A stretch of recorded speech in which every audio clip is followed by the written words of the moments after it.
ఆరుగురికి ప్రపోజ్ చేసినప్పుడు చెప్పేశాను అనే సాటిస్ఫాక్షనే కానీ చెప్పాను అనే సాటిస్ఫాక్షన్ లేదు. అప్పట్లో ప్రేమను చెప్పడానికి ధైర్యం కావాలనుకున్నా, కానీ ప్రేమను చెప్పడానికి ప్రేమ కూడా కావాలి అని ఈరోజే తెలిసింది. అప్పుడు ఏదో ఆశ ఉండేది, ఇప్పుడు ఆనందంగా ఉంది. ప్రేమ అనేది పెళ్ళికి ముందు ఒక కోర్స్ కాదు, లైఫ్ అంతా కలిసి ఉంటానని చెప్పడానికి యూజ్ అయ్యే ఒక సోర్స్.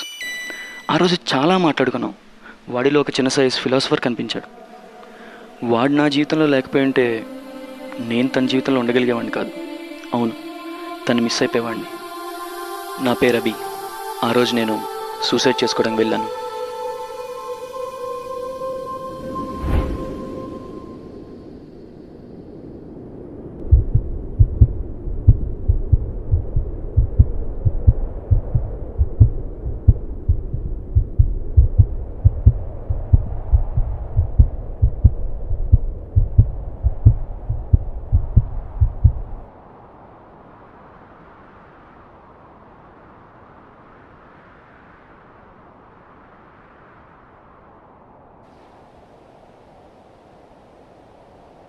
రే, ఇక్కడేం చేస్తున్నారా?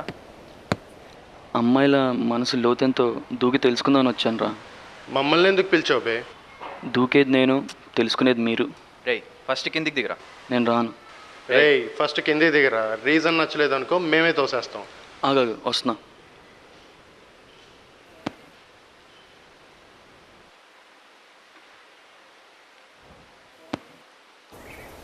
ఏమైందిరా అసలు? ఏమవుద్ది, మళ్ళీ రిజెక్టెడ్. క్లియర్గా చెప్పరా. ఒక్కరు కాదు, ఇద్దరు కాదు, 3x2 6 రిజెక్ట్ చేశారా. లవ్ ట్రాక్ మన ట్రాక్ కాదు, mindless track.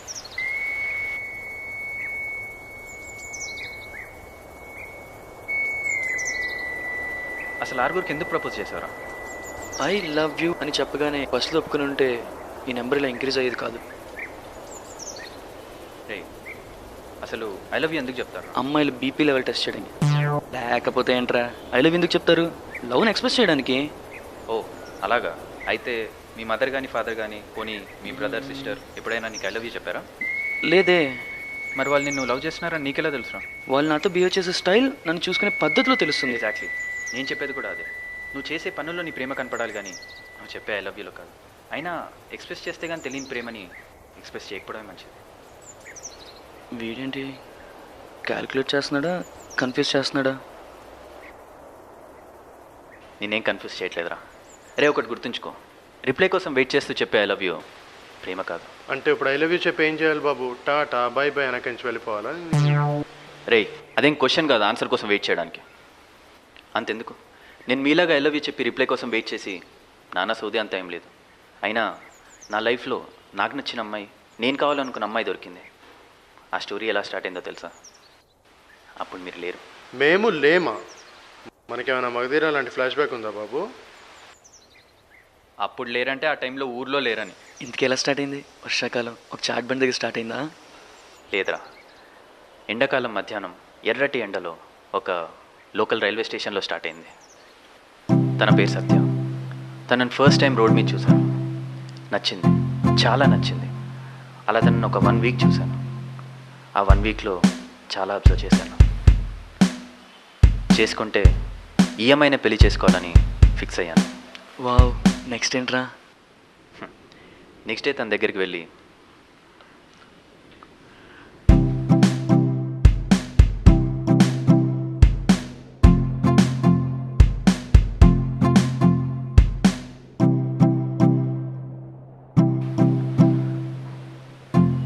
Excuse me, yeah మీతో ఒక 5 minutes మాట్లాడాలి. చెప్పండి. అలా కూర్చొని మాట్లాడదామా? Yeah sure.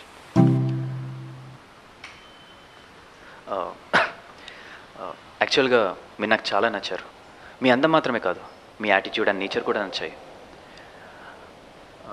నా గురించి వీడికి ఎలా తెలుసు, ఏం తెలుసు అనుకుంటున్నారా? నేను 1 వీక్ నుంచి మిమ్మల్ని అబ్జర్వ్ చేస్తున్నాను. ఎలా అబ్జర్వ్ చేశానంటే మీకు కూడా తెలియకుండా అబ్జర్వ్ చేశాను. నేను అందరిలాగా సాఫ్ట్వేర్ ఇంజనీర్ని కాదు, అండ్ అందరు ఆశించేలా గవర్నమెంట్ జాబ్ లేదు. కానీ మిమ్మల్ని అందరిలా కాకుండా అందరికంటే బాగా చూసుకుంటాను. ఎందుకంటే మిమ్మల్ని నాకంటే ఎక్కువ ప్రేమించే వాళ్ళు ఉంటారేమో, కానీ నాలా ప్రేమించే వాళ్ళు ఉండరు. ఇది నా విజిటింగ్ కార్డ్. మాట్లాడాలి అనుకుంటే కాల్ చేయండి. మాట్లాడొద్దు అనుకుంటే ఆ విషయం చెప్పడానికైనా కాల్ చేయండి. Okay, bye. By the way, నా పేరు Rishi, I'm an architect. Card చించి డస్ట్బిన్లో పడేసి ఉంటుంది. వినబడింది. సీరియల్స్ చూసే నీ బ్రెయిన్కి సీరియస్గా ఆలోచించడం రాదని నాకు తెలుసు.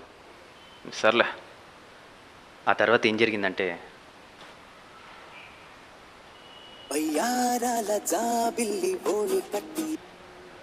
Hello hello Rishiya?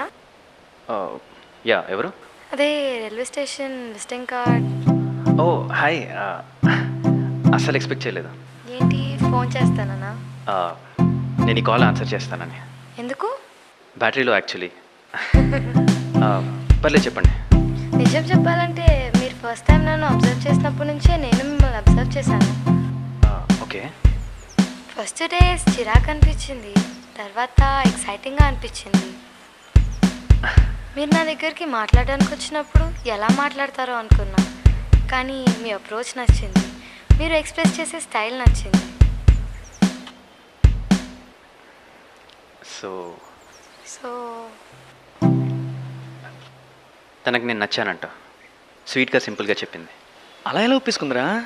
నిజంగా నిజాయితీగా చెప్తే ఎవరైనా ఒప్పుకుంటారా?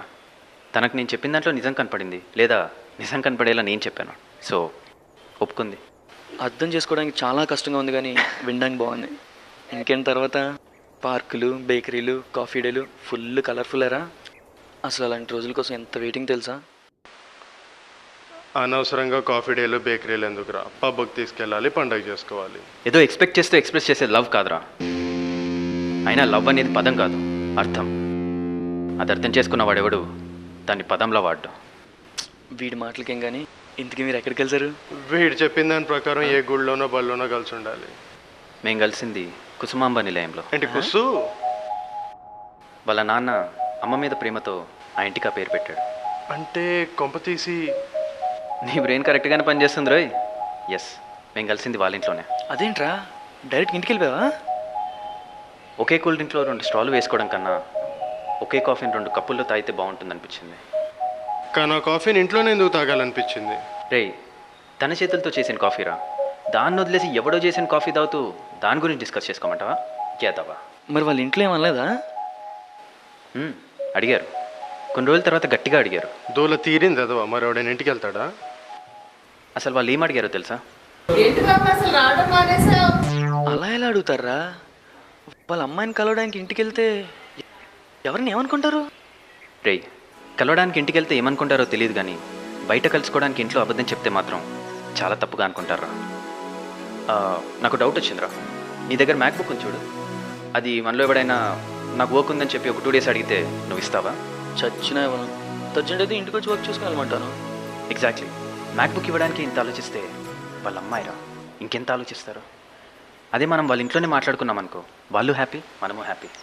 ఏదో ఫ్రెండ్లీగా ఉంటున్నారు, ఫ్రెండ్స్లా కలుస్తున్నారు అనుకుని నిన్నాళ్ళు ఇంట్లోకి రానిచ్చుంటారు. నీ యాక్చువల్ ఇంటెన్షన్ తెలిస్తే ఆ మాత్రం కూడా రానిచ్చేవాళ్ళు కాదు. కరెక్టే. మరి అమ్మాయిని పెళ్లి చేసుకుంటాను, మీ అమ్మాయిని నాకు ఏమిటంటే ఎవరు ఒప్పుకుంటారా? అసలు ఎవరు వింటారా? రేయ్, మీలాంటి వాళ్ళు నేను చెప్తే వినలేదు అంటారు, కానీ మీకు చెప్పడం రాదని మాత్రం ఒప్పుకోరు. ఇప్పుడు నిజాలు అవసరమా? ముందు వాళ్ళ ఇంట్లో ఏం చెప్పావు, ఎలా చెప్పావు, అసలు వాళ్ళు ఏమన్నారు చెప్పరా? ఏముందిరా, ఎప్పట్లాగే వాళ్ళ ఇంటికి వెళ్ళాను. చెప్దామని ముందే డిసైడ్ అయిపోయాం. సో అక్కడికి వెళ్ళి వాళ్ళ నాన్న ముందు కూర్చున్నాను. ఏంటి బాబు ఇక్కడ కూర్చున్నావు? తన ఇంట్లో లేదా? అవును అంకుల్, తను మా ఇంట్లో లేదు, అందుకే డైలీ మీ ఇంటికి వస్తున్నాను. ఏంటి బాబు? అంకుల్, కూతుర్ని కని 22 ఏళ్ళు అపురూపంగా చూసుకున్న మీకు ప్రేమంటే ఏంటో చెప్పక్కర్లేదు. 60 ఏళ్ళు వచ్చాక డైలీ చేసే జాబ్ నుండి రిటైర్మెంట్ ఇస్తారు. అది మీ మీద నమ్మకం లేక కాదు, మిమ్మల్ని కష్టపెట్టడం ఇష్టం లేక. మీ కూతురు విషయంలో మీరు కష్టపడుతున్నారని కాదు, మీ కూతుర్ని చూసుకోవడం నాకు ఇష్టమని చెప్తున్నాను. మనం ఎంతో కష్టపడి సంపాదించిన డబ్బునే ఏ బ్యాంక్లో పెడితే సేఫ్గా ఉంటుందో అని చాలా రోజులు ఆలోచిస్తాం అంకుల్. అలాంటిది మీ అమ్మాయిని ఎలాంటి వాడికి ఇవ్వాలి, ఎవరికి ఇవ్వాలని మీరు ఎంత ఆలోచిస్తారో నాకు తెలుసు. కానీ మీ ఆలోచనని కొంచెం తగ్గిస్తున్నాను. వీడికి మా అమ్మాయిని ఎందుకు ఇవ్వాలని ఆలోచించండి, వీడికే ఎందుకు ఇవ్వాలని ఆలోచించండి. చాలా అంకుల్. ఆగమన్నా please stop. ఏంట్రా అలా డైరెక్ట్గా? అదే కదరా, ఏ కన్న తండ్రి ముందుకైనా వెళ్ళి బ్యాంకు, లాకరు, రిటైరు, సెటైరు అంటే ఏ తండ్రి తన కూతుర్నిస్తాడు? దొబ్బేమని ఉంటాడు. రేయ్, ముందే చెప్పాను నీ సీరియల్ చూసే బ్రెయిన్ అని, మళ్ళీ ప్రూవ్ చేసుకున్నావు కదా. అంటే వాళ్ళ డాడీ నీకు తను ఇవ్వడానికి ఒప్పేసుకున్నాడా? ఒప్పుకోకుండా ఎలా ఉంటాను బాబు? మా అమ్మాయి నాకు అంతా చెప్పింది. తను నాకే ఇచ్చి చేయండి అని అడిగితే చిరాకు వస్తుంది, కానీ తనను నాకు ఇవ్వాలో వద్దో, నేను సరైన వాడిని అవునో కాదో అని అడిగితే ఒక ఆలోచన మొదలవుతుంది. నేను నా కూతురు నమ్మే ప్రతి విషయాన్ని నమ్ముతాను, కానీ మొదటిసారి నా కూతుర్ని నా అంత నమ్మే నమ్మకాన్ని చూస్తూ కూడా ఎలా వదులుకుంటాను బాబు? నాకు నీ కళ్ళల్లో నువ్వు ఎక్స్ప్రెస్ చేయలేనన్ని ఫీలింగ్స్ కనిపిస్తున్నాయి. దాన్నే బాబు నిజాయితీ అంటారు. Anyhow, I miss her. All the best. Thank you uncle. వామ్మో, అంటే ఒప్పేసుకున్నారు. మొత్తానికి చెప్పేసి ఒప్పించేసావు. చెప్పడానికి కాదు, సాధించడానికి వెళ్ళాలి. అప్పుడే నువ్వు సాధించాలనుకున్న విషయం గురించి చెప్పగలవు. అర్థం చేసుకోవడానికి ఎంత బాగుందో వినడానికి కూడా అంతే బాగుంది. ఎందుకో నిజాయితీగా చేస్తే ఏదైనా సాధించవచ్చు అనిపిస్తుంది. రే, పండు కావాలంటే నాకు ఆ పండు కావాలి అని చెప్తే చాలు. ఆ చెట్టు ఇష్టమని చెప్పాల్సిన అవసరం లేదు. ట్రూ లవ్ని ఎవరు రిజెక్ట్ చేయరు. ఒకవేళ రిజెక్ట్ చేస్తే ఆ ట్రూ లవ్ కాదు. కరెక్టేరా, నీకంటే జాబ్ ఉంది, అందుకే కాన్ఫిడెంట్గా మాట్లాడుతున్నావు, ఎవరైనా ఒప్పించగలవు. మరి నాలాంటి వాళ్ళ పరిస్థితి ఏంట్రా? రే, జాబ్ తెచ్చుకోగలన కాన్ఫిడెన్స్ ఇవ్వరా? ఎదుటి వాళ్ళని నమ్మించాలనుకునే ముందు నిన్ను నువ్వు నమ్ము. ఒక విషయం చెప్పాలా, గన్ కాల్చాలంటే గన్ ఉంటే సరిపోదు, అది కాల్చే ధైర్యం ఉండాలి. ప్రేమ కూడా అంతే.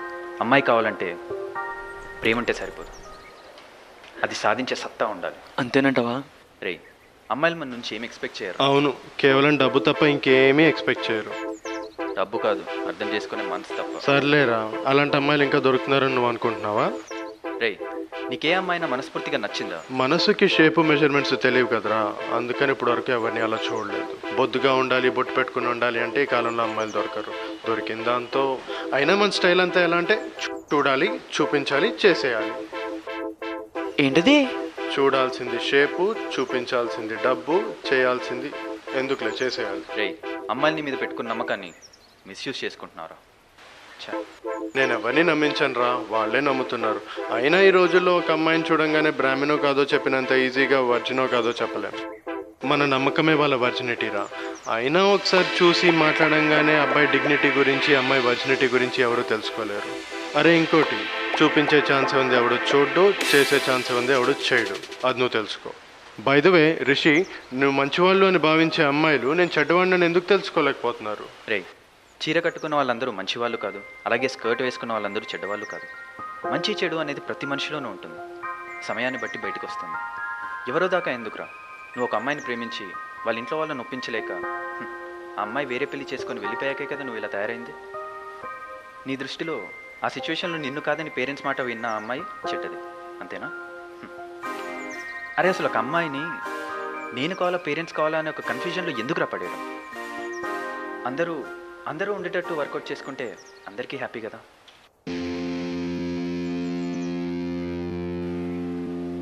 అదేంట్రాడు కన్విన్స్ అయినా కూడా కంక్లూడ్ చేయకుండా వెళ్ళిపోయాడు. రే, వాడి సంగతి వదిలేరా.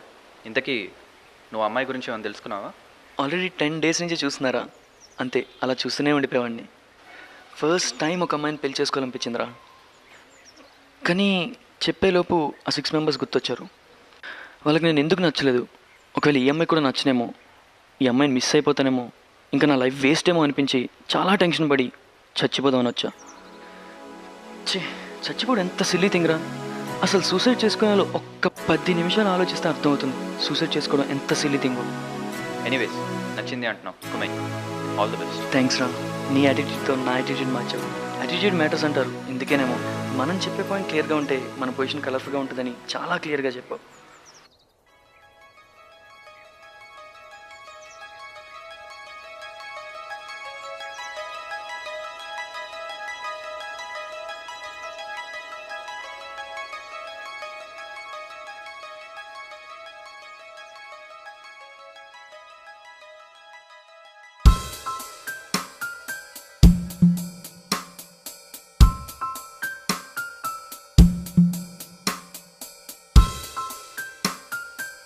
హలో,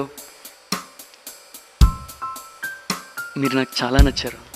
అందం మాత్రమే కదా, అన్నీ నచ్చాయి. మీతో కలిసి జీవించాలనుకుంటున్నా, మీకు తోడుగా మీతో ఉండాలనుకుంటున్నా.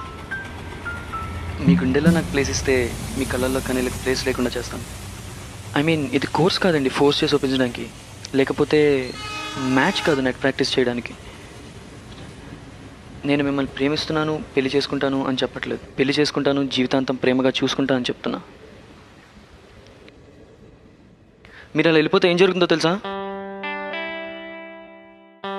మిమ్మల్ని మిస్ అయిపోతానండి. ఐ మిస్ యూ అండి.